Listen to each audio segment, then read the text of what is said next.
आज सकाळ-सकाळी त्यांनी मला चॅलेंज दिलं, की मला चिकन सूप प्यायचं आहे. पण ते पण हातगाडीवालं, कारण त्याची टेस्ट ना घरात केलेल्या सूपला येत नाही, असं त्यांचं म्हणणं होतं.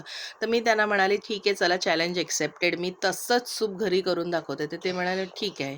त्यासाठी सर्वप्रथम मी चिकन वगैरे बॉईल करून घेतलं. बॉईल केलेलं पाणी फेकायचं नाही, ते पाणी तसंच ठेवून दिलं. त्यानंतर कढईमध्ये तेल गरम करून लसूण, आलं, कोथिंबीरच्या काड्या घालून व्यवस्थित फ्राय करून घेतलं.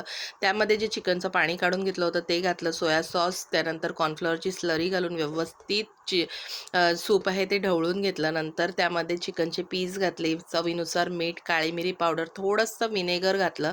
पुन्हा एकदा व्यवस्थित ढवळून घेतलं. अगदी शेवटी यामध्ये एक अंडं घातलं, व्यवस्थित मिक्स केलं. अंडं घातल्यानंतर लगेचच भरपूर जास्त ढवळायची गरज नाही. नंतर वरनं फ्राय मॅगी घातली.